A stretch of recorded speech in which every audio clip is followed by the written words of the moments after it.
A glass to the past, and the ladies cross the ages, fallen fathers from the motherland whose lives are on the pages.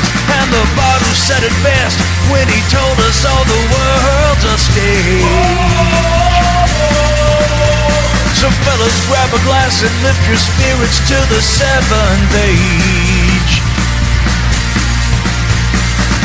Welcome one and all to the Seven Ages Audio Journal. It's time once again to gather together in our favorite corner of the Cross-Tyme Pub, where Guinness is served in every season and celestial position.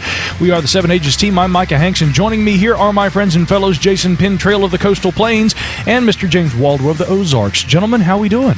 Doing great, man. We're just getting things started here and getting ready for episode 4 of Seven Ages. Yeah, I'm pretty excited for episode 4. I didn't have quite as an exciting weekend as you fellas did. I stayed a little closer to home, but I know you guys have lots to tell about your weekends. Well, it kind of came together by chance for me because my bluegrass band Nitrograss, we were called away to Alabama, and Dakota Waddell, my bass player, who also is a history buff and has a history degree, he brought to my attention the Oak Mulgee site. It's actually a national monument down in Macon, Georgia, and he said we won't be far from there on our way back up to North Carolina. We should just stop in for a visit. The weather wasn't exactly optimal, and it was a little further away than I thought it would be. I'd planned for about an hour and 20 minutes. It was 3 hours away, but we said, we've got all day. Let's just go. And I'm so glad that we did. You know, fellas, last fall, we went up to what's known as Mound City, one of the famous Ohio sites. This, of course, a Hopewell site, perhaps one of the most important. And this was comparable to that. It was a slightly different layout. Some of the earthen structures were larger, much larger, in fact. I mean, comparable to like the Grave Creek Mound there in Moundsville, Ohio. But this was just, again, every time I go and visit one of these mound sites, I'm awestruck. I'm completely taken with it. And Dakota and I, we climbed to the top of what's called the main temple mound. And you can see in every direction for miles and miles and miles. It reminded me an awful lot of like going to Lamanai down in the Yucatan and standing on top of one of those temples. But again, just to be in the presence of where an ancient structure has been built, where people live their lives, carried out their traditions, their ritual, it was just fascinating. And I know that I've got to, I was thinking the entire time I was there, I've got to get the guys back together. We've got to come down here and spend an entire day. We would literally need maybe a weekend to be able to see and experience everything there at Oak Mulgee. Well, you know, the team is on board for that. What are roughly the dimensions of that, the temple mount you were just talking about? You know, it looks very imposing. It's monolithic, and when you're coming up the hill, it looks huge, but according to the actual measurements, it's about 55 feet tall. And again, this is according to what the National Park Service circulars state, but it looks much larger than that. But they say 55 feet tall. I'd say that the area around the perimeter at the base is roughly about 240 feet by 300 feet. And I mean, it's a very large earthen structure. Now, there's of course been several excavations there on the site. If you're standing on top of the main temple mount, there's a lower temple directly below that, and it's not quite perfectly aligned. I was thinking again after we came back from Mound City, I was thinking about celestial alignments and everything. Again, I don't know exactly what orientations may exist, and I need to look into that. For instance, you know, the rising of the sun on the day of the summer solstice or whatnot. Many of these ancient sites were built and constructed with those kind of things in mind. But I can tell you this, roughly due north is the lower temple earthen mound down there directly below the main. And then further on beyond that, just barely northwest of the two primary temple mounds is a burial mound. And there have been numerous excavations that were carried out there. But keep in mind again that this entire site, okay, Oak Mulgee was bisected essentially by a Civil War era railroad operation. They cut right through there and put the railroad, which is still in operation today. And so the site is actually kind of broken into portions. There's a railroad that comes through a certain part. They actually put a road through so that you can drive to the different areas, and there are parking areas located in proximity to several of the mounds. So you can park down directly below on the hill below the temple mounds. You can park directly below the burial mound, and then you can park over next to the visitor center, which is closest to a reconstructed habitation mound, which is roughly in the same location where an actual habitation site had once existed. And then there are additional mounds near to that. So this whole site in total is larger than, I would say, Mound City. I think it's more spread out and larger. It takes longer to walk the entire perimeter of this location, and the earthen structures are larger. It's just very different from what you're used to seeing, like, for instance, in the Ohio River Valley with some of the Hopewell sites and things that you expect to see up there. Yeah, well, that site's definitely on our list, along with the Etowah Mounds. There's countless sites throughout Georgia that I'm anxious to get out there and see firsthand. There's a lot of ones on private land as well, some lesser-known sites, but regardless, we're definitely going to put those on our list and try to make it out there a little more this coming year. While you were down there, Micah, I was down in South Carolina. I was actually in Camden, South Carolina at the artifact show there presented by the Piedmont Archaeological Society of Virginia, North Carolina, and South Carolina. It was a nice little show. A good bit of people showed up. Got to see some fantastic artifacts. So many times you go there and you see, a lot of the same people, but they've always seemed to have a new treasure, a new artifact to show, and so it's always great to get out and see that.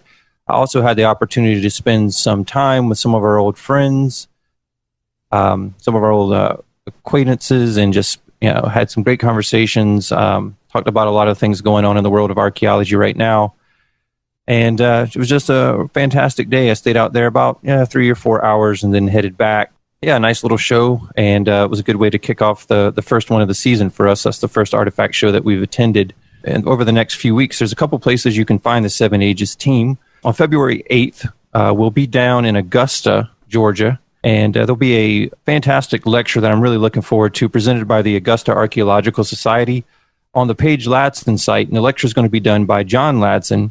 The topics are going to include Florida archaeology, pre-Clovis artifacts, Pleistocene fossils. That's free admission for anybody who's in the area and may be interested in going. That's going to be on February the 8th at 6:30 p.m.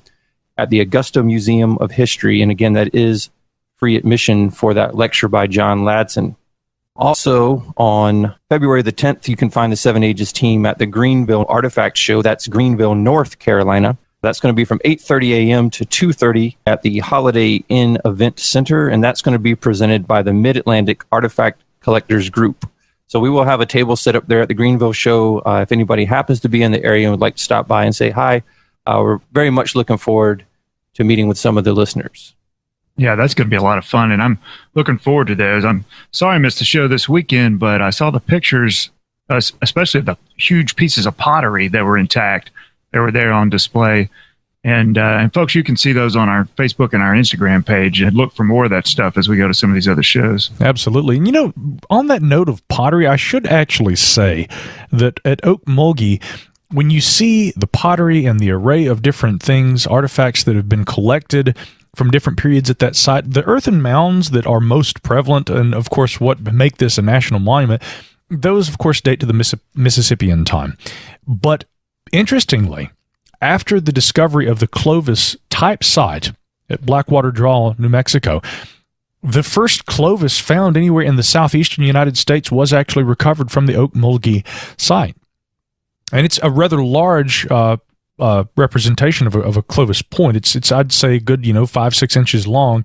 They have it right there in the actual main visitors center.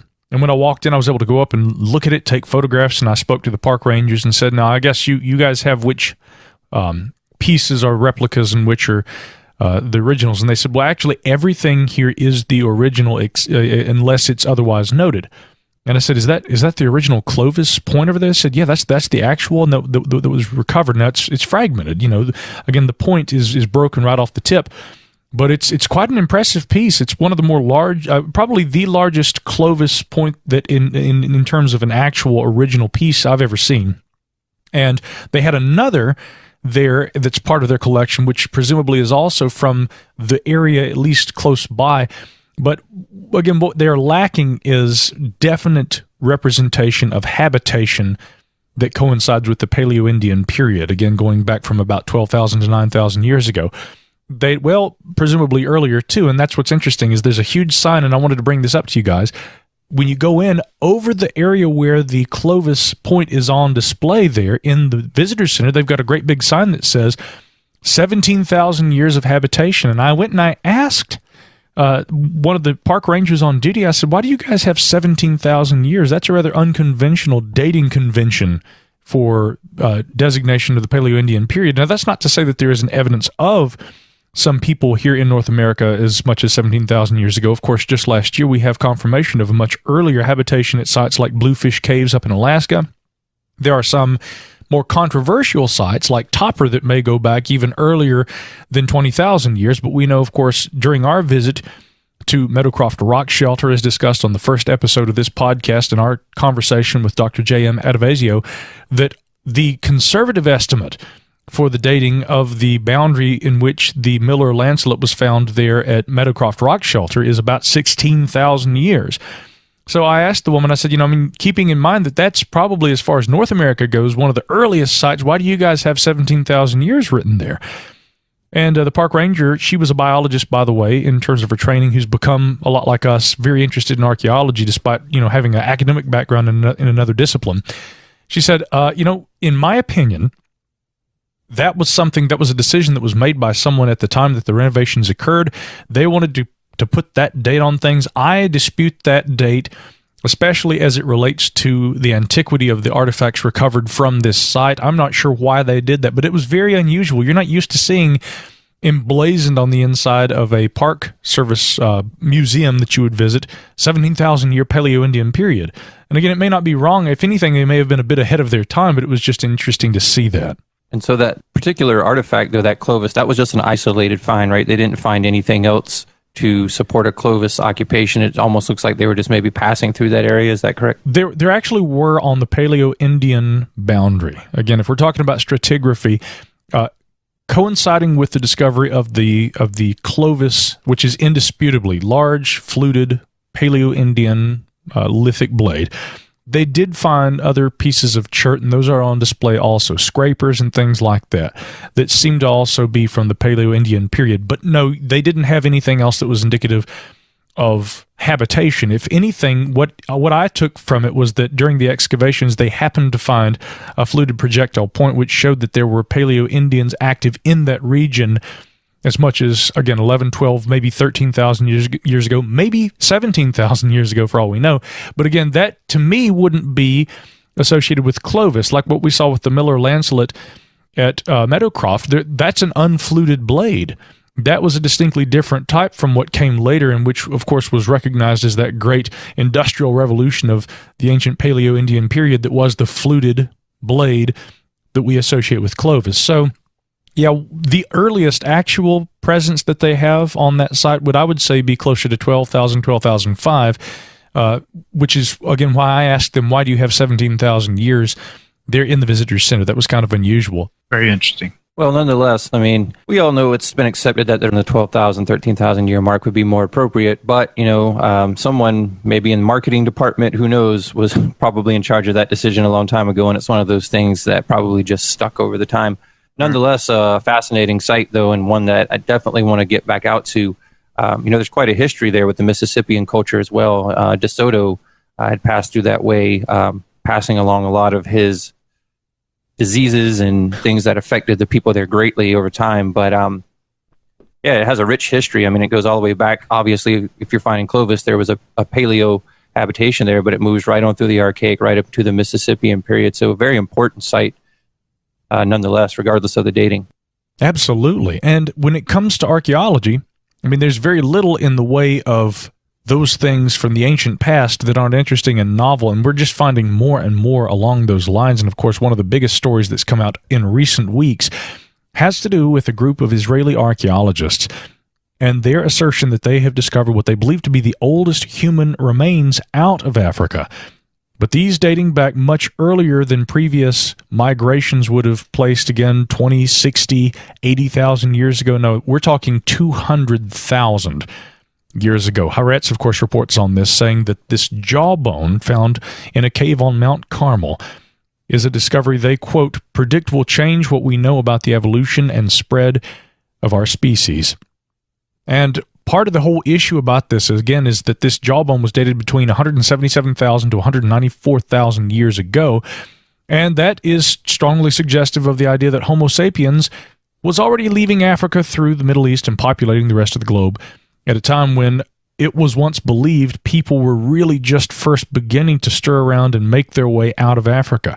And this does not remove from the table the possibility that people maybe weren't just leaving Africa in a mass exodus and never returning, that maybe there was, again, traversing back and forth. People were going into the Mediterranean, people were traveling to other parts of Europe and Eurasia, and maybe even making their way back down into Africa also. But apparently this study, which will be, and by the time this podcast airs, will have been published in the journal Science, this is another one of these game changers, and this is just the continuation, I think, of a trend that we saw throughout 2017. It's continuing into 2018. Many archaeologists who are directly involved with this, I'll quote one, for instance, Professor Mina Evron from Israel's University at Haifa. She and her colleagues say that this is a really remarkable find, and that this jawbone fragment from the upper left jawbone, discovered in 2002 from the Miss Lilia Cave, one of several prehistoric sites right there along the cliffs of the Carmel Mountain Range.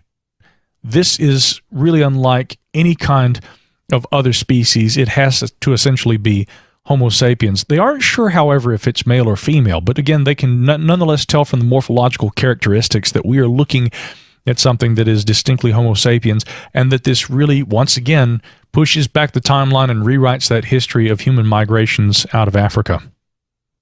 Well, it seems this particular topic has just been on fire over the last couple years, really. Almost every time we turn around, there's a new timeline, a new area. It's just something that we seem to really be advancing and on a constant basis. So it's exciting to follow this research, because it seems like I said, every day there's something new popping up. Sometimes it's pushing us back in time further. Sometimes it's pushing these discoveries to other parts of the world that we wouldn't expect to necessarily find them. But without, going too far back, we find that these things keep popping up, and we're going to probably keep seeing them over the next few years, I would imagine. Let me add one thing too, and I'll hand it back over to you guys. But again, I can't help but think about that very controversial discovery from last year, the Cerruti Mastodon site. 130,000 years ago, this by North American archaeological standards is impossible. There couldn't have been somebody in Southern California hunting megafaunal animal species that far back. And yet, if indeed we continue to push back the boundary on how long ago people were coming out of Africa, and that's not even taking into consideration that point of contention that was raised at the time that the study was published in relation to the Southern California study, that this could have actually been Neanderthals that were present here on the North American continent, as strange an idea as that sounds. But if we keep pushing back these migrational patterns and the periods during which people may have left, and the coming and going, not just an exodus out of, but actually people coming back into Africa too, if we look at all these things in context and that time scale continually being pushed back, is it really all that strange, the idea that someone could have been in North America at an earlier time, and that we will continue to find evidences of people in the ancient world that, unfortunately, due to the lack of any number of things, perishable artifacts, footprints and things that didn't last the test of time, and other evidences of human occupation or people who are traveling nomadic through a period or a location, since so many of these things do not last the test of time like bone, it's understandably hard to come upon that evidence and say conclusively there was someone here. But is it really that far out? I really don't think it is, and I think we're seeing more and more evidence that's strongly suggestive that people were moving around, they were getting around, and they were doing it a lot earlier. Well, certainly it's definitely not impossible, and one of the reasons I say that is the physical or geophysical characteristics of the Earth that allowed those later migrations were also existed, 100,000 years ago. So if there were, human beings or Neanderthals that were able to make the journey, certainly the pathway would have been there for them to make it. In other words, you're bringing it back to uniformitarianism, aren't you? Well, in a way, but really the reason I say that is because our last major glaciation that we just came out of about 12,000 years ago that glaciation lasted about 100,000 years. So our interglacial periods are short, 10, 15,000 years, sometimes a little bit longer, but not much.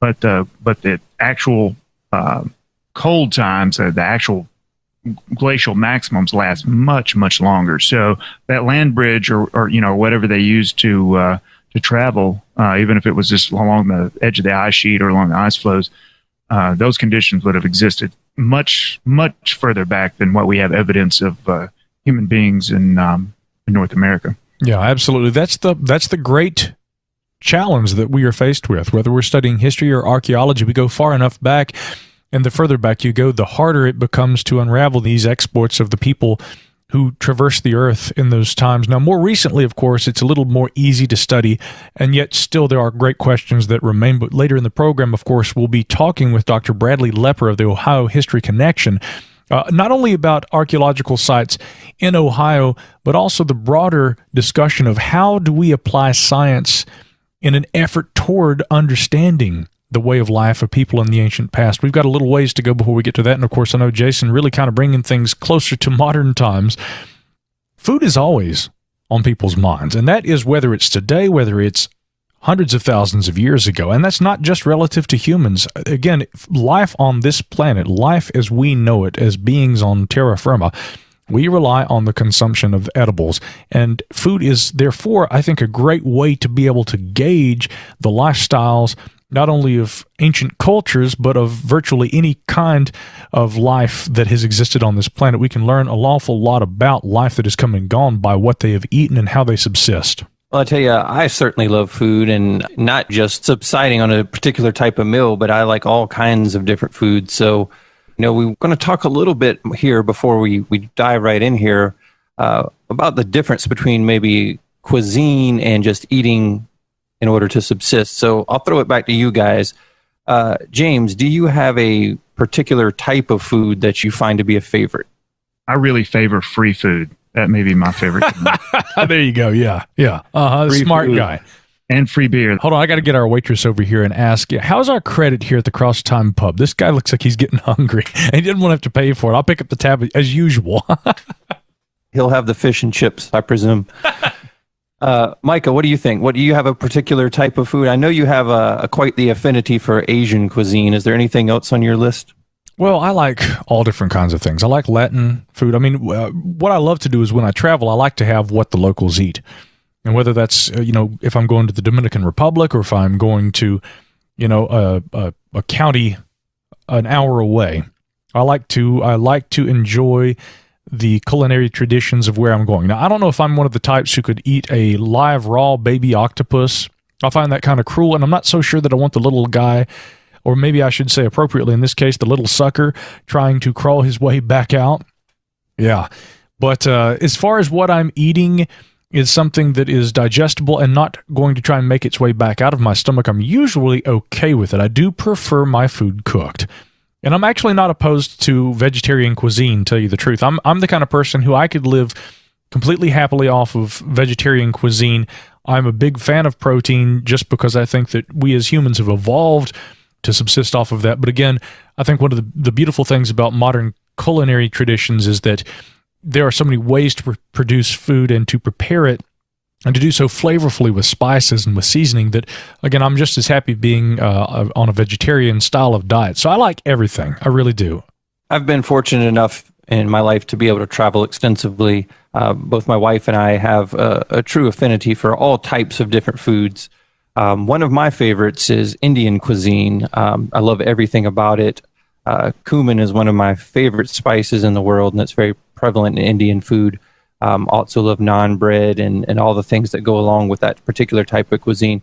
Also love Asian food, and I love anything that has rice in it. So as far as a particular type of cuisine, that's something that I greatly enjoy and something that I've picked up over the years of traveling.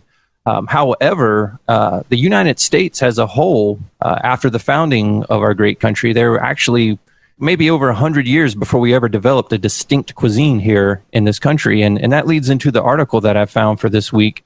It's written by Anna Diamond over at Smithsonian Mag, and it's actually her kind of talking about a new book that's coming out called The Food Explorer, and this is written by author Daniel Stone, who happens to be a writer for National Geographic. What Daniel's doing in this book is he's actually exploring the life and the influence of one David Fairchild. Now, David Fairchild, again, probably not a name that you would recognize. He was from East Lansing, Michigan, an early adventurer, a botanist, and he's really responsible for a lot of the things that we now have in this country that we all enjoy. So, starting back in the 1890s, Fairchild was working for the United States Department of Agriculture at that time. He was journeying around the world, and what he was doing was sending back seeds and cuttings of various fruits and vegetables, different types of grain. The department that he worked in was called the Office of Foreign Seed and Plant Introduction. So that's quite the title there. But what he would do is just go around and research different types of crops, and he would bring those back to the farmers here in the U.S. And so many of the things that we now enjoy were kind of sought out and brought back to the country here and really helped define a more distinct cuisine for the United States. So among his discoveries, he brought back kale from Austria and Hungary, quinoa from down in Peru. Have either of you ever had quinoa before? Oh, yes. Yeah, it's not always well known, but it's very much like rice. You can do all kind of things with it. You can mix it with different meats and sauces, and it's really quite good. The avocado, I know we all enjoy a good guacamole, enjoy avocado on sandwiches and tacos and all sorts of different things. He's also responsible for that. Even bringing back something that I think we can all enjoy is Egyptian cotton. If you've ever had those Egyptian cotton sheets, they are divine, to say the least.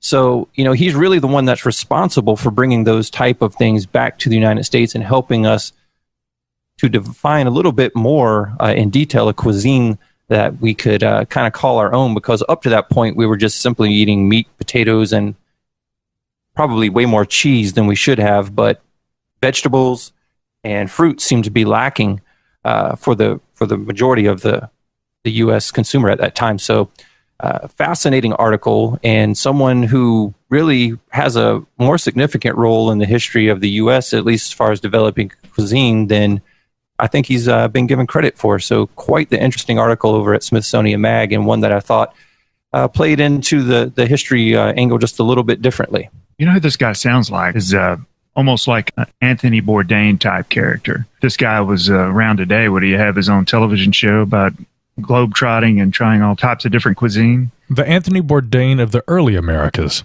Well, we can't speak to his personality, at least Fairchild's, but I'll tell you, I'm a big fan of Anthony Bourdain. I enjoy all of his shows.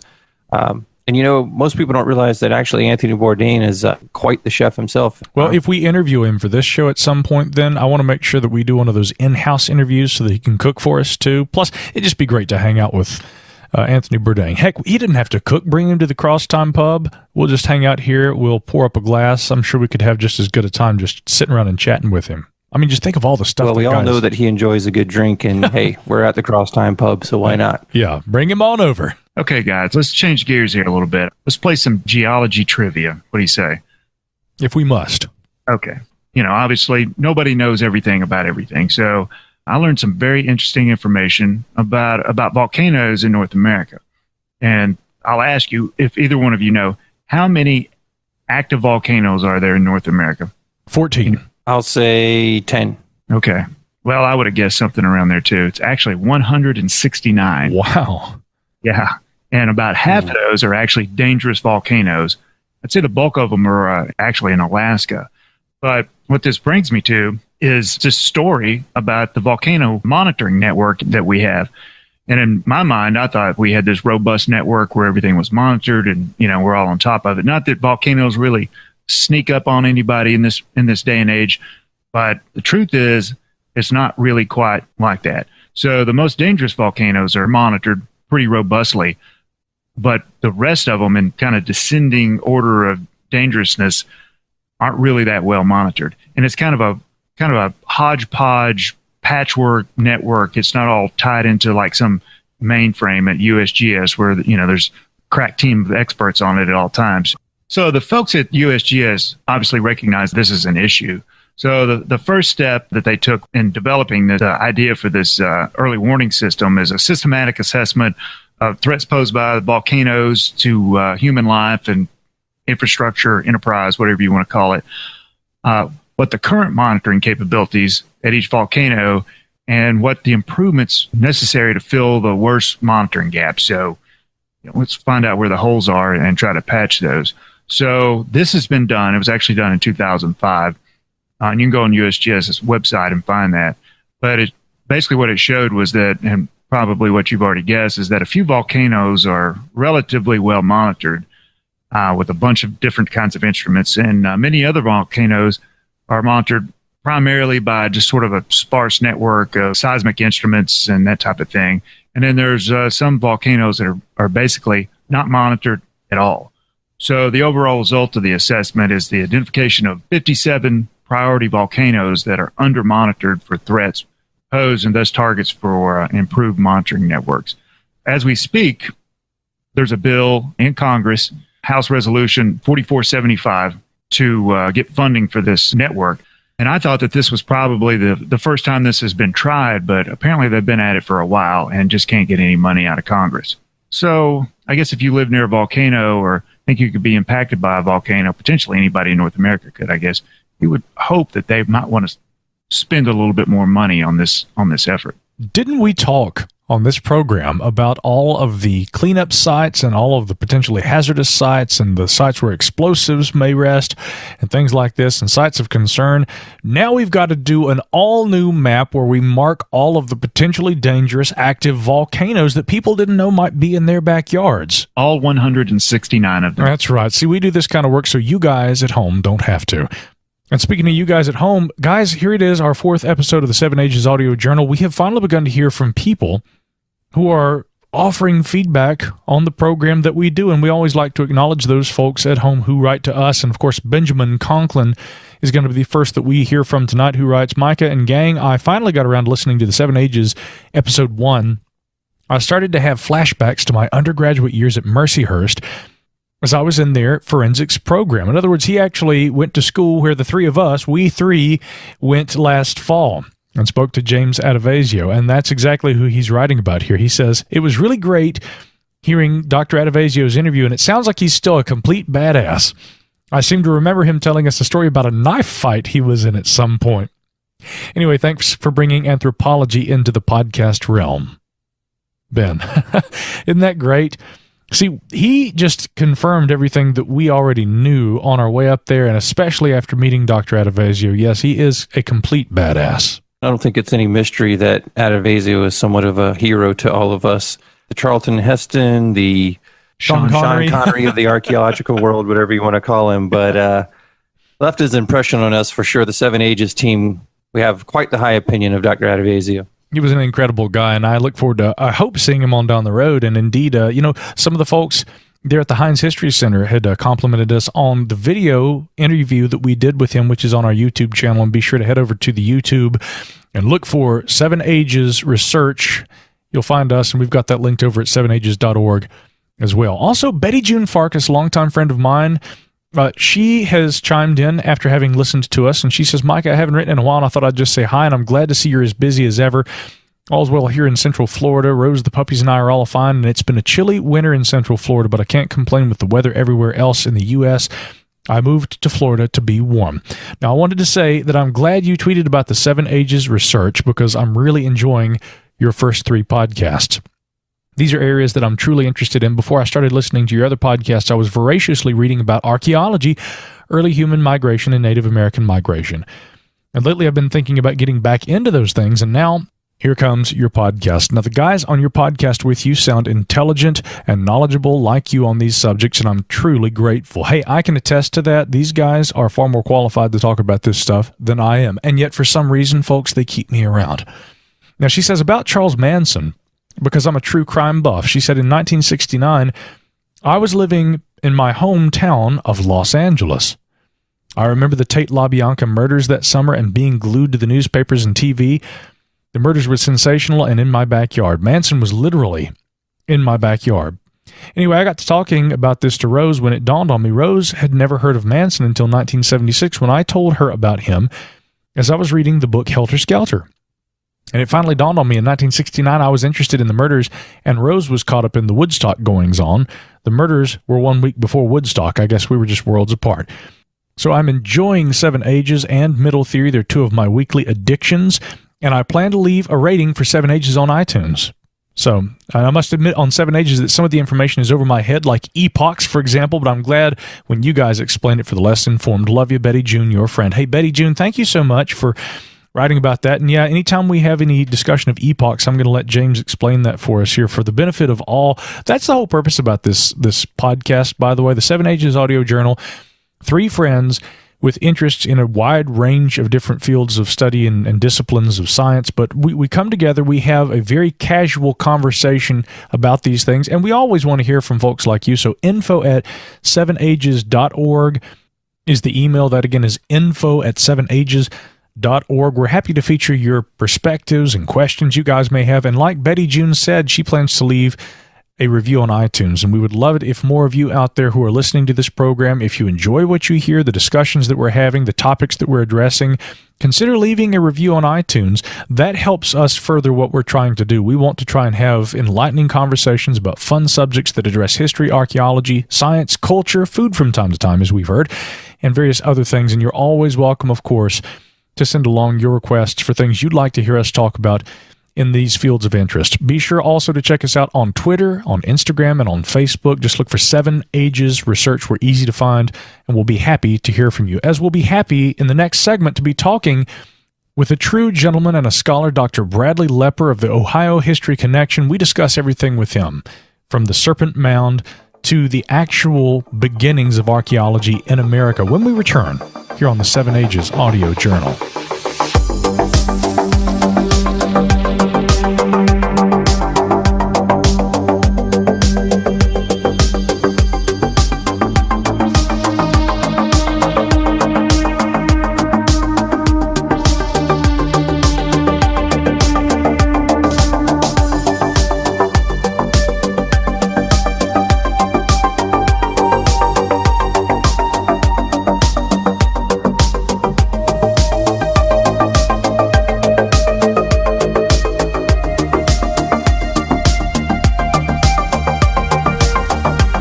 So at this point on episode 4, we've mentioned our sojourn north a couple of times, but it was a big deal for us. It was a really important trip. We had gone up through West Virginia. We had spent time in western Pennsylvania. We had made our way across the great state of Ohio, where we had found all these magnificent archaeological treasures.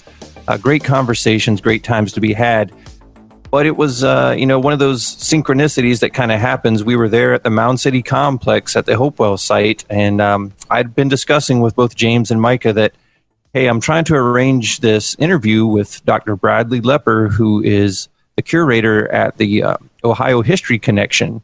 And we had been talking about it on the trip off and on, and I actually just had that conversation with Bill, one of the historians there at the Mound City complex, and it wasn't 10 minutes later that we were outside setting up to film, and here comes Bill, and he's like, hey, Bradley Lepper's on this next tour group that's coming in. And so it was kind of taken by me that it's the universe's way of telling us that we were on the right track. Unfortunately, we didn't get a chance to talk with Dr. Lepper that particular day because he was with a tour group. We didn't want to interrupt, but we did make contact with him, and he was very, very gracious with his time, and certainly gave us a fantastic interview that you're going to hear coming up in the next section. Now, Brad is the kind of guy that you want to talk to if you're going to understand the archaeological history of Ohio. We saw so much that day, and again, it was rather synchronistic that he would be there at Mound City the very day, at the very same time that we were there. We saw him and his tour group over there. I regretted not being able to meet him in person, but I hope on down the road to be able to do that. Bradley Lepper is a name well known to those in history and archaeology in the state of Ohio and abroad. He's the Senior Curator of Archaeology and the Manager for Archaeology and Natural History at the Ohio History Connection in Columbus, Ohio. And in addition to that, he's also taught the occasional class at Denison University in Granville and at the Ohio State University's Newark campus. Now, he writes a regular column, which many of you may have read, on archaeology for the Columbus Dispatch, and he's the author of Ohio Archaeology, an illustrated chronicle of Ohio's ancient American Indian cultures. That was published in 2005 by Orange Frazer Press, Wilmington, Ohio. Now, that book received the Society for American Archaeology's Public Audience Book Award in 2007. The Ohio Archaeological Council presented Dr. Lepper with its Public Awareness Award in 2008. in recognition of his efforts to promote the archaeology of the state. All the more reason that we are so pleased to be able to talk with Dr. Bradley Lepper today here on the Seven Ages Audio Journal. Dr. Lepper, first of all, thank you for joining us here today on Seven Ages. You have a very personal connection with the state of Ohio, being born and raised in the northeastern portion of the state, having attended Ohio State University. It's a really rare opportunity to get to work at such a large extent within your own home state. So can you please tell us how it is that you came to be one of the leading archaeologists in the state of Ohio? Sure. Getting started in Ohio, growing up in Ohio, I, of course, was aware of all the Indian mounds and great, rich, ancient heritage we had here, but guess I didn't think I'd work here. I was always interested in archaeology, but assumed I'd be off in Egypt or in the Mesoamerica or somewhere. But when I first went to university, I went to the local University of Akron, and they had one archaeologist there. And I went there because my mom worked at the University of Akron, so I could go there tuition free.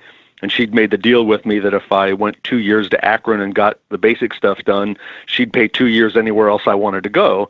And those other 2 years, I went out to the University of New Mexico, which was one of the best archaeology schools in the country. And so I, got that background and did my first field school out in the Southwest. But once I graduated, actually, go back to Akron, when I told my archaeology professor at the University of Akron that I was going out to New Mexico to continue my education, he said, "Brad, that's a great place to go, great place to get an education.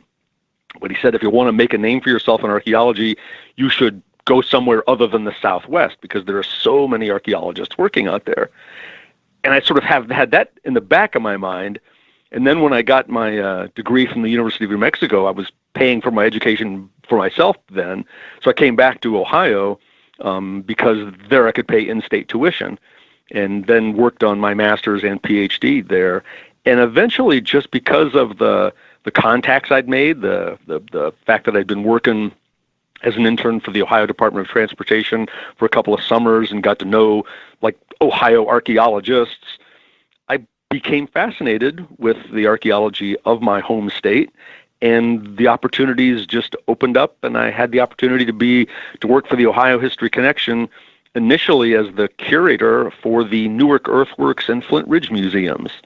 So that was just a wonderful opportunity, that sort of a door that opened for me that I was able to go into, and have been happy here ever since. And building on that, can you give us some insight to exactly what the Ohio History Connection is, its founding and establishment, and where it is today?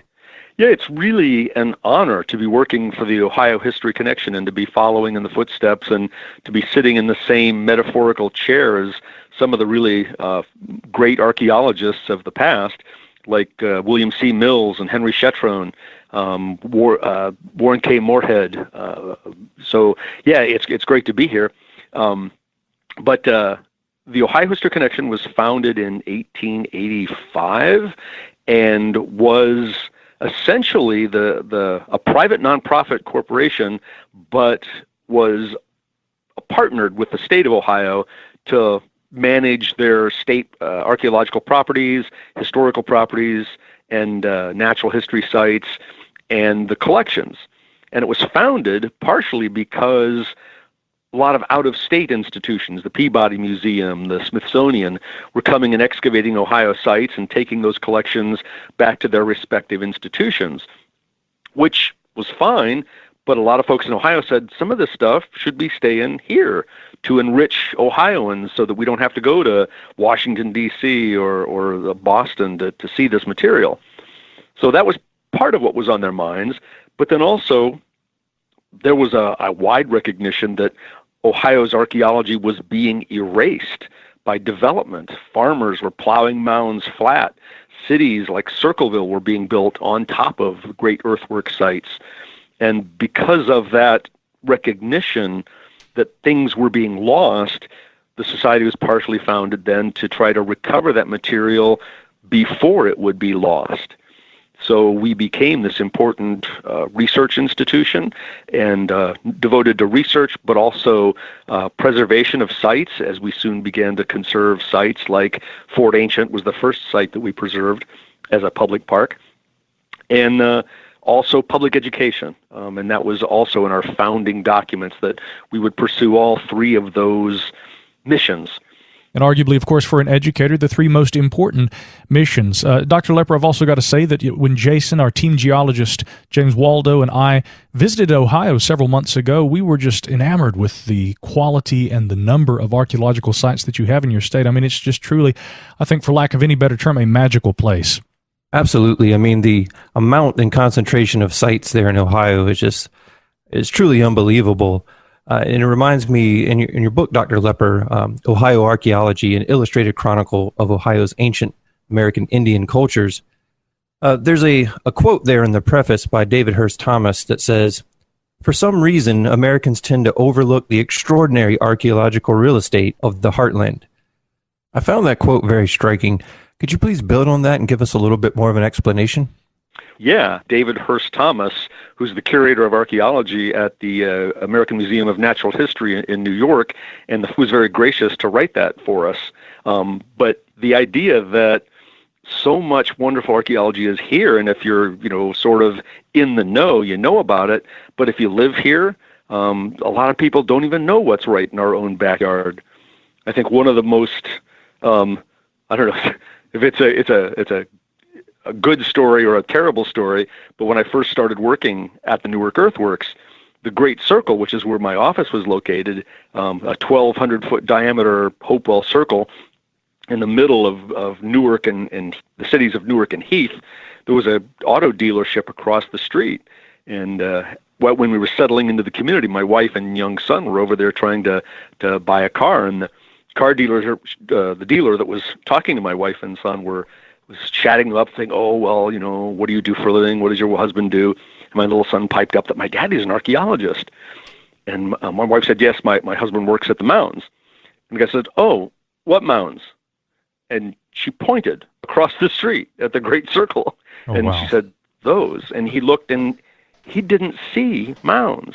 He saw sort of a grassy hill, and he didn't think it was like Stonehenge or the Great Pyramids of Egypt. He didn't even recognize it as something humans had built. So that sort of inspired me that this was not something that I wanted to let stand. I didn't want people in Ohio to continue to not appreciate what was in their own backyards, to not even see it when they were standing next to it. So that's one of the reasons why I've spent a lot of effort on public education, and why I worked with Tom Law to write that, to produce that book on Ohio archaeology for a popular audience, to let people know the amazing stuff that's right here in this state. And the book is so easy to read. The illustrations, the photographs, it's just an absolutely beautiful publication. And, obviously working with the public is such an important thing to do so that others people can learn about these sites and go out there and take part in the archaeology itself. It reminds me of something else in the history of Ohio that is greatly important to your career. So if you would, could you please take us back to December 1989 in Newark, Ohio on the Burning Tree Golf Course? Sure. That was probably the most amazing 2 days of my career as an archaeologist. It was, as you say, December, I think it was December 13th, so it probably would have been the 12th, that the Ohio History Connection, back then it was still the Ohio Historical Society, got a call from a guy in Newark who was building, actually adding on to a golf course. He had a 9-hole golf course, but was expanding it to an 18-hole golf course. And in the process of excavating out a wetland area that he was going to turn into a pond for the golf course, the dragline operator hit some large bones. And he called the Ohio History Connection, and the call was referred to me as sort of the local guy in Newark. Could you go out and check this out? And usually, when I've gotten calls like this, we've hit some bones. You go out and they're cow bones or horse bones. And so you just say, well, gee, that's very interesting. Thank you for calling, but it's nothing. This time it was quite different, because this time in this pit was the skull of what I could not tell then was a mastodon. It was either a mastodon or a mammoth. You couldn't see the teeth. But yes, it was like, this is amazing. And this is the middle of December with, 30 degrees, wind chill factor approaching 0. I says, this is great. Could you fill this in, and we'll come back in the spring and dig it up. And the owner said, no, if you don't dig it up now, I will, because I want my golf course up and running in the spring. So, together with a local amateur group, we got started, and he wanted us to get it done. The owner of the golf course, that is, wanted us to get it done in a day. Obviously, we couldn't accomplish that. We initially had reservations about doing that, but we said, well, it looks like a mastodon skeleton in the middle of an Ice Age lake.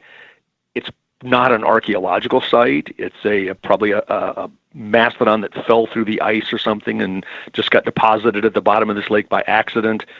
So we were just salvaging a paleontological specimen. So we didn't need to worry about not being able to do excavate it in the way that archaeologists normally would. And so we began our work, had lots of volunteers from the community helping out. We're so rushed because these were 12-hour days we spent, I think, working on this practically, dawn to dusk and even beyond that. So in the process of exposing the bones, photographing them, and then pulling them out and wrapping them up so they wouldn't freeze, we weren't able to reflect on what we were seeing. But then later, in the lab and going through the notes and going through the photographs we'd taken, it was very evident that this wasn't simply an articulated skeleton of a mastodon as if it had fallen through the ice and settled to the bottom of this low-energy environment. Instead, the carcass had been pulled apart, cut apart, as we later learned from cut marks on the bones, and deposited in 3 separate piles. So that wouldn't have happened naturally. And some of the bones, as I said, turned out to have cut marks on them. One of the most exciting aspects of the excavation was in the area of the rib cage. I had read about other mastodons that had been excavated where they found the gut contents. And the 3 or 4 cases I knew of were instances where there were chewed up spruce branches. And so all the textbooks say that mastodons ate spruce.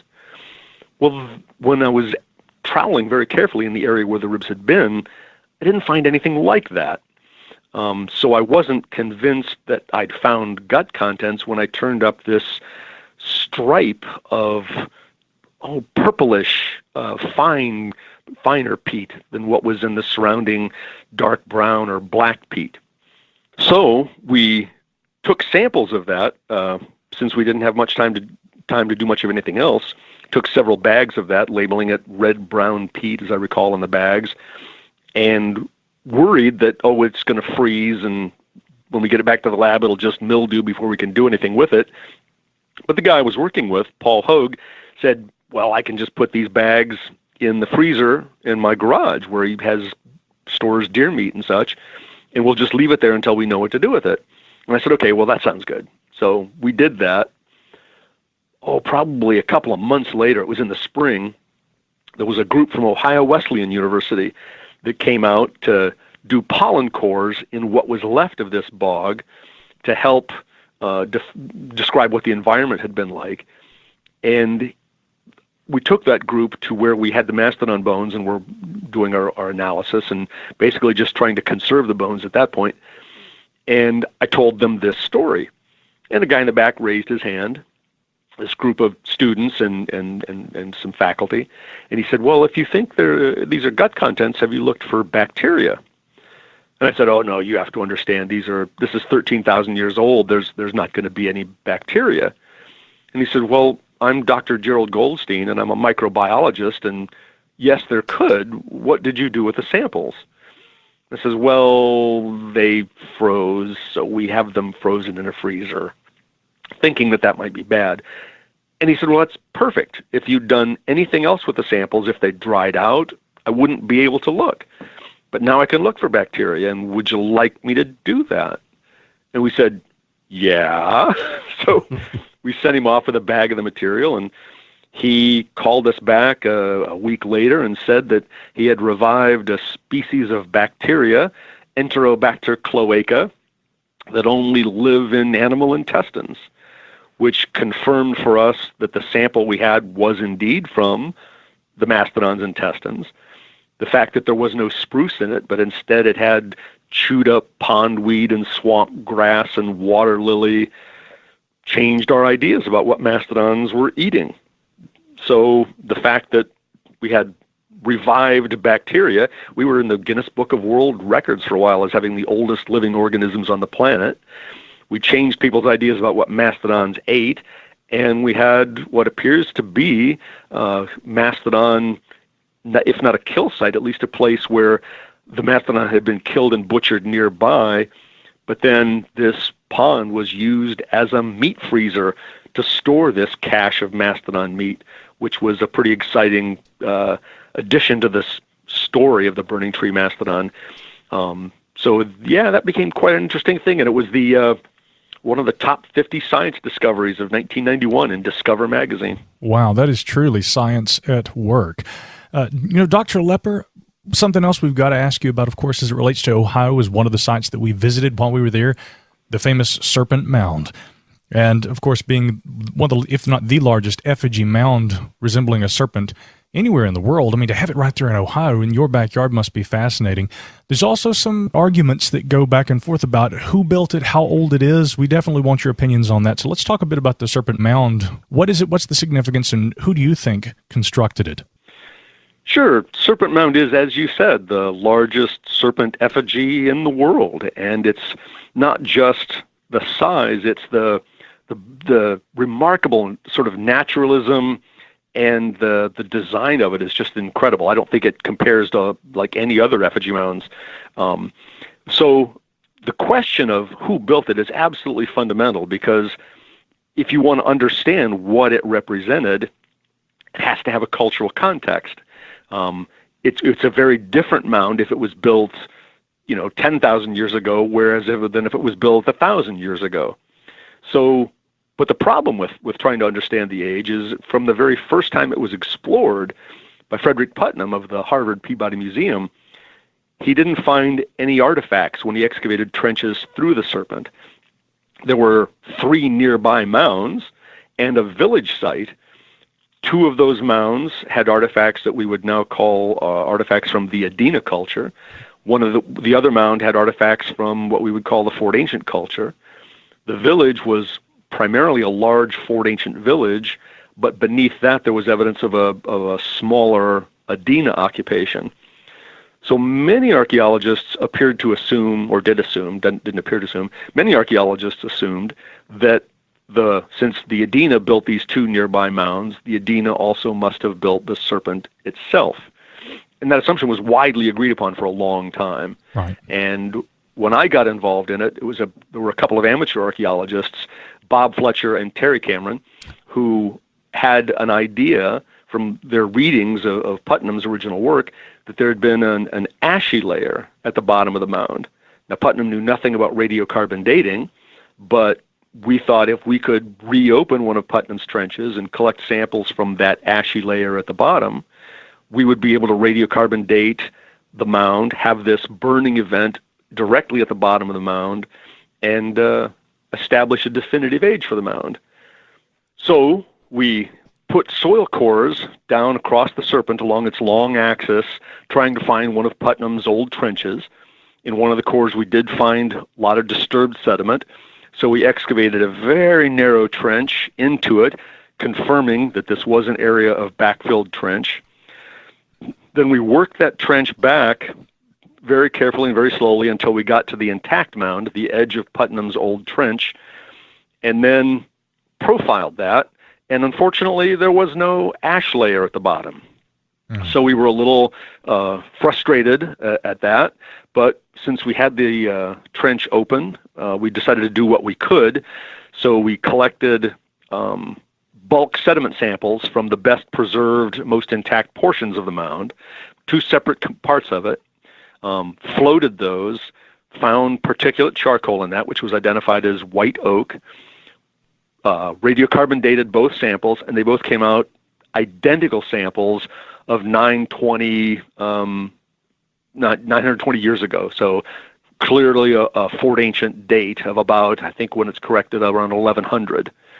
So we recognized that wasn't a definitive date, because it's just simply particulate charcoal in the mound. It doesn't date a cultural feature.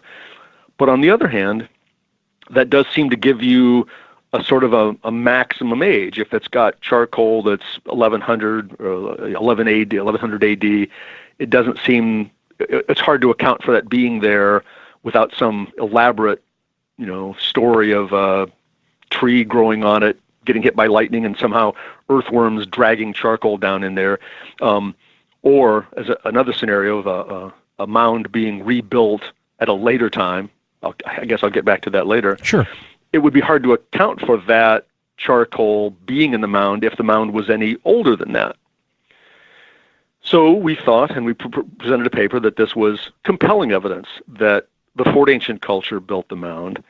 And that made a tremendous amount of sense, because without any radiocarbon dates, if you look at the cultures in Ohio and think which one of these cultures is the most likely to have thought building a giant effigy of a serpent was a good idea, the Fort Ancient immediately would come to mind because of the abundance of serpent imagery in their art. The Fort Ancient had some relationship to the Mississippian culture, which also has a lot of serpents in their iconography and symbolism. So this seemed like, well, then this makes perfect sense. The other thing is, Serpent Mound as an effigy mound, all of the dated effigy mounds in North America, none of which are very close except for one, Alligator Mound. But even Alligator Mound also dates to the same period, and all these effigy mounds of the so-called effigy mound culture date from the late woodland through that Mississippian period. But in the upper Midwest, it's called the effigy mound culture. And I don't suggest that Serpent Mound was built by the effigy mound culture, but the fact that all dated effigy mounds also date to the same time period, and if Serpent Mound is Adena, then it's 1,000 years before anybody else got the idea to build an effigy mound, or and the Adena culture doesn't have serpents that figure very prominently in their art and symbolism.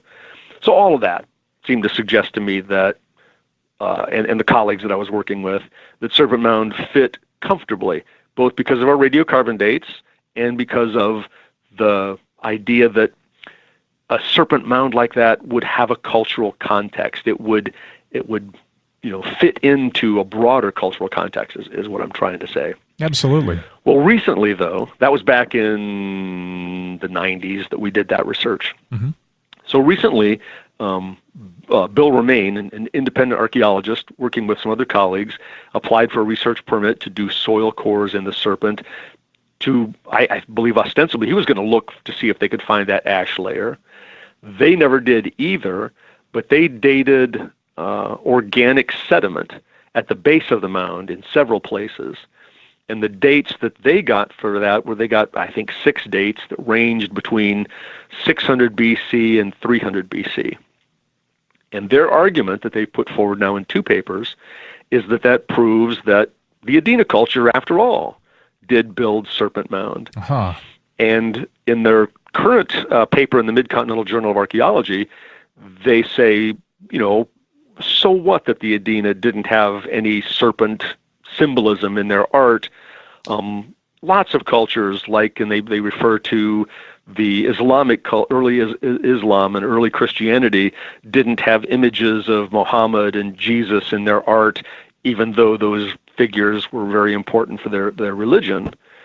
And in a reply that's coming out now that I've written, it's like I say, well, that's true, but that all you're proving, though, is that whatever culture built Serpent Mound certainly did not have any religious prescription against making serpent effigies.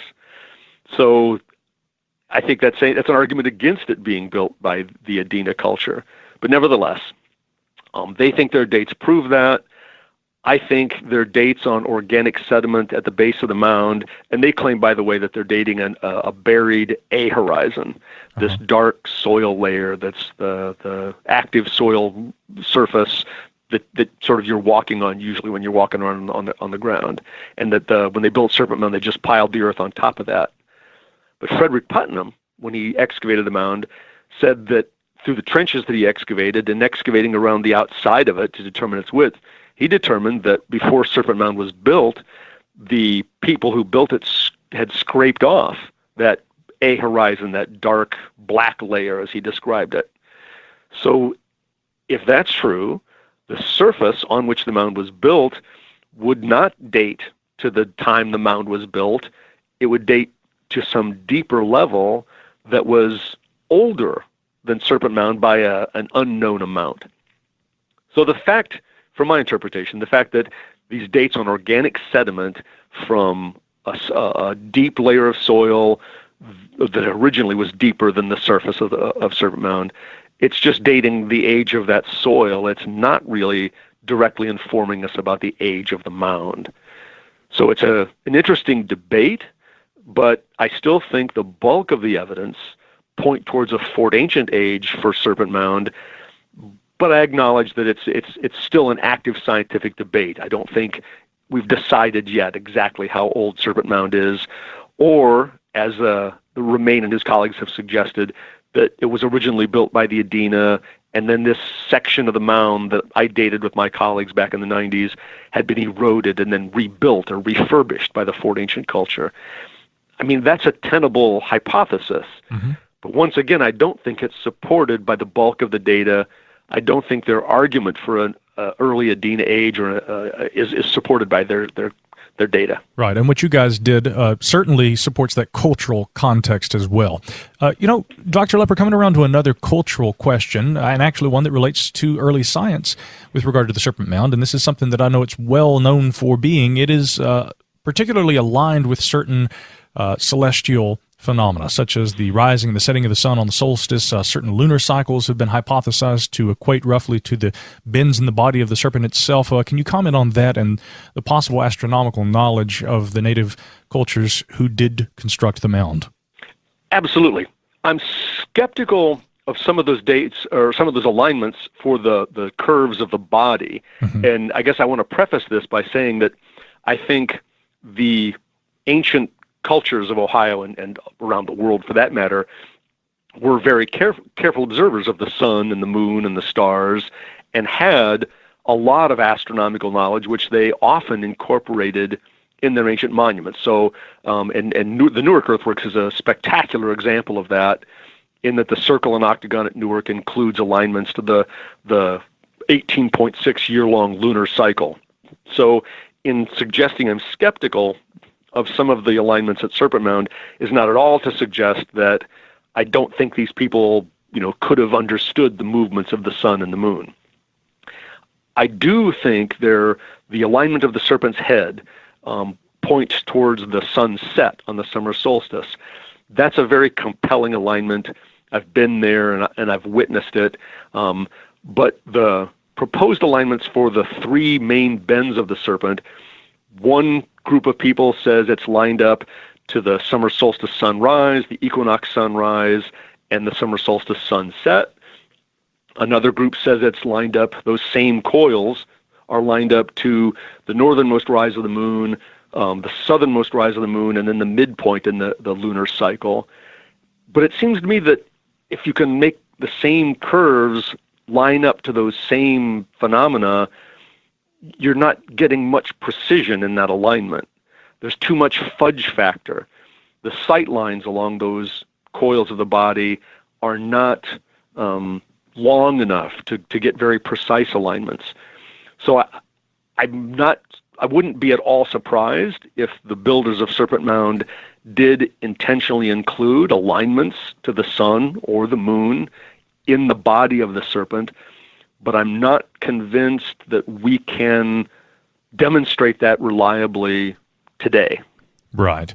When it comes to those things that can be reliably demonstrated in relation to the Serpent Mound, I know that Indian Country Today, reporting on this in 2014, had noted some of the different theories about things, and you often see that people are concerned about crazier theories, we might call them, that are often associated with these ancient sites and reinterpretations through history with very little evidence to support those kind of things. Briefly, how can those things be damaging to the actual preservation of the knowledge we have of a site like Serpent Mound? I think one of the things that's most damaging about them from my perspective is the inherent, and I know this is a strong term, but I will use it anyway, the inherent racism involved. Mm-hmm. The notion that it often comes down to American Indians didn't have the knowledge to do this on their own. They required either contact from European or Asian civilizations or even ancient aliens to have worked out that knowledge.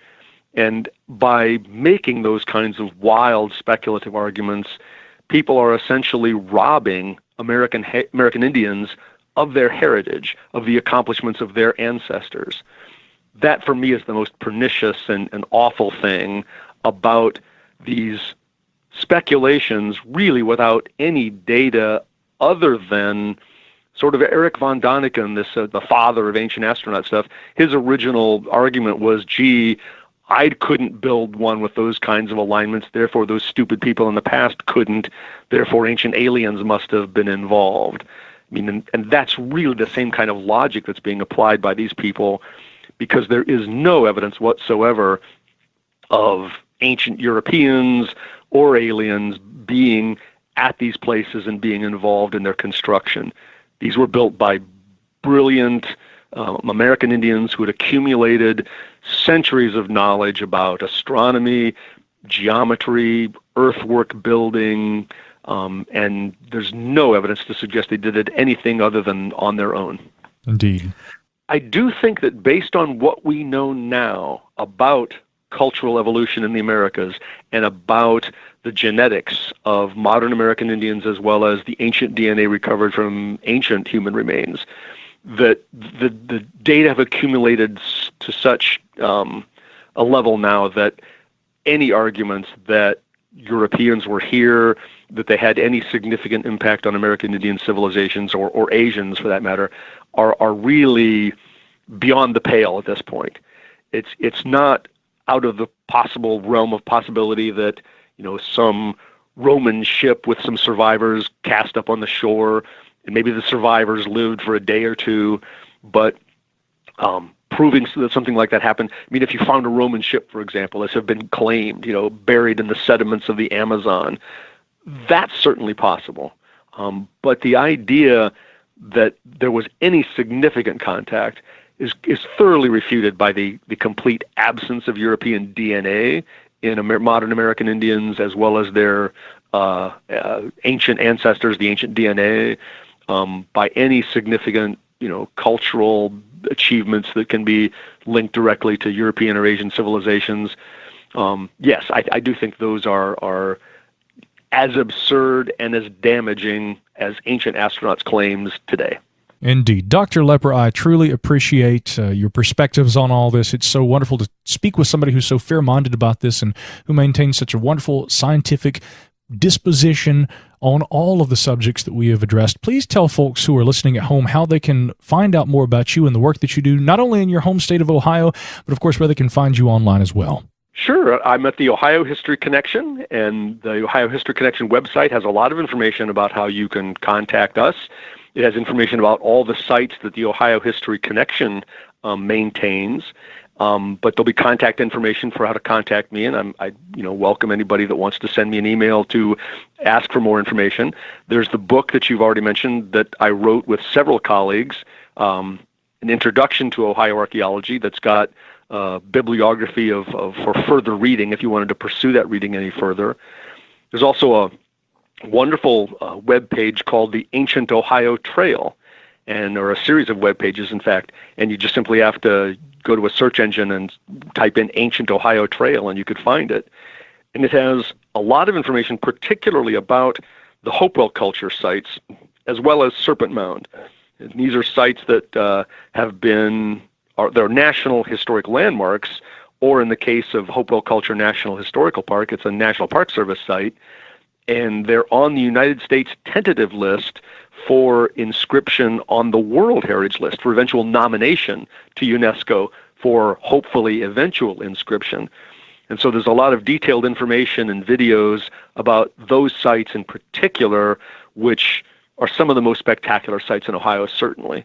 So I will look forward to hearing from anybody that wants to send me a question or a request for further information.